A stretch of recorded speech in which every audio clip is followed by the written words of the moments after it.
चाहिए, दुश्मन किसी भी सूरत में कामयाब नहीं होना चाहिए। इस बात का हमें ध्यान रखना।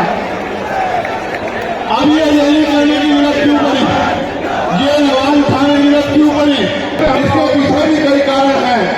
और मैं अपने नेताओं से आग्रह करूंगा कि वो आज के बाद कमर कस ले और गांठ बांध ले कि जो प्रयास भाजपा के लोगों ने किया है हमारे एकता को कमजोर करने का, किसी भी कीमत पर वो एकता कमजोर नहीं होनी चाहिए। इस बारे में आप लोगों को ध्यान रखना। इस देश में वो लोग भी शासन सत्ता में हैं जिनकी आबादी लोकतंत्र में मुट्ठी भर है, जिनकी आबादी 85% है, वो इसी साजिशों के कारण, एकजुट न हो पाने के कारण इस देश में गुलामों जैसी जिंदगी जीने के लिए मजबूर है। मैं बात कर रहा हूं शेड्यूल कास्ट के लोगों की, मैं बात कर रहा हूं शेड्यूल ट्राइब के लोगों की, मैं बात कर रहा हूं अन्य पिछड़े वर्ग के लोगों की, मैं बात कर रहा हूं मुस्लिम की, जैन की, सिख की, ईसाई की, बौद्ध की, तमाम लोगों की जिनको आज भारत में सम्मान की जिंदगी नहीं मिल पा रही। मैं बात कर रहा हूं महिलाओं की, मैं बात कर रहा हूं किसानों की, मैं बात कर रहा हूं मजदूरों की, मैं बात कर रहा हूं नौजवानों की।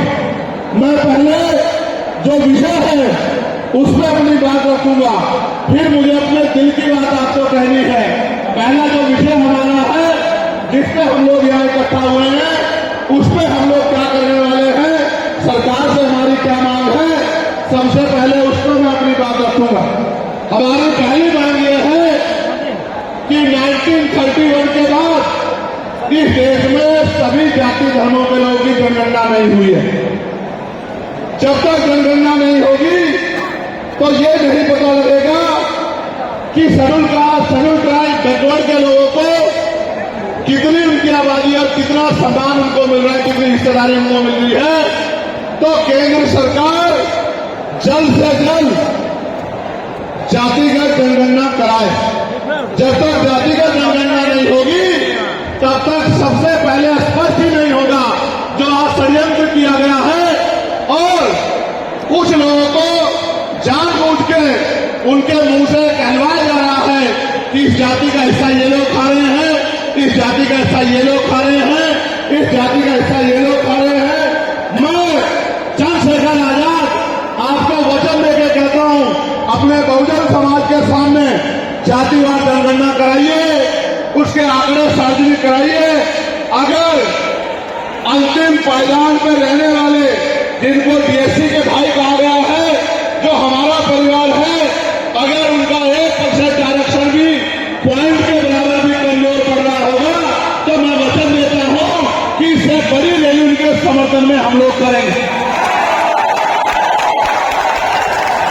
मैं फिर आपसे कह रहा हूं, आप याद करो, जब से इस देश में आरक्षण व्यवस्था लागू हुई है, इस आरक्षण को खत्म करने के लिए चाहे वो कांग्रेस पार्टी रही हो या भारतीय जनता पार्टी रही हो या और कोई मनुवादी दल रहा हो, इन्होंने एड़ी चोटी के जोर लगाए और आज जिन जातियों को गाली दी जा रही है, ये वही जातियां हैं जिन्होंने अपने बच्चे कुर्बान कर दिए लेकिन अपने अधिकारों की रक्षा की और आज भी देश में आरक्षण बचा हुआ है, नौकरियां बची हुई है, हिस्सेदारी बची हुई है, राजनीतिक व्यवस्था कायम है, लोकतांत्रिक व्यवस्था है। तो धन्यवाद करना चाहिए उन जातियों का जिन्होंने अपने प्राणों का बलिदान दे दिया, लाठी डंडे खाए, गोलियां खाई, लेकिन अपने अधिकारों को छीनने नहीं दिया। सब लोगों को उनका धन्यवाद करना चाहिए। लेकिन दुश्मन का ये षड्यंत्र है और दुश्मन बड़ा समझदार है। दुश्मन जानता है कि 2 अप्रैल 2018 के बाद में ये दलित समाज एकजुट हो गया था। जब दलित समाज एकजुट हुआ तो वो ये सोचने लगे कि इनकी एकता को कैसे तोड़ा जाए। आप और मैं जानते हैं, जब हम मुट्ठी बनकर रहेंगे तो कोई हमारे अधिकारों को नहीं छीन सकता, लेकिन जब जब हम बच जाएंगे, एक उदाहरण के तौर पर बताता हूं, अगर आप झाड़ू की सिक्कों को इकट्ठा कर दोगे, वो सिक्के जो हैं एकजुट हो जाएंगे, उनको बांध दिया जाएगा तो वो सारा कचरा साफ कर देंगे। लेकिन अगर वो जो सिक्के होते हैं, अगर आपने उनको अलग अलग कर दिया तो वो कचरा साफ नहीं कर पाएंगे, वो खुद कचरा बन जाएंगे, उनकी कोई हैसियत नहीं बनेगी। इसलिए हमारे महापुरुषों ने बहुजन समाज में भाईचारे की बात की। और आप महसूस करो, बाबा साहब अम्बेडकर ने क्या वादा दिया? शिक्षित बनो, संगठित रहो और संघर्ष करो।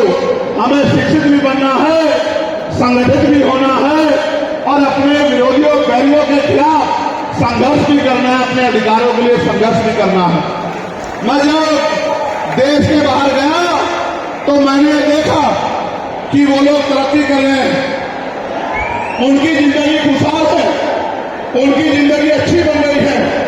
लेकिन उनकी जिंदगी तो अच्छी बन रही है, लेकिन 75 साल की आजादी के बाद आज भी भारत में 80% लोग ऐसे हैं जो रोटी कपड़ा मकान से वंचित है, जिनको इज्जत की जिंदगी नहीं मिल रही।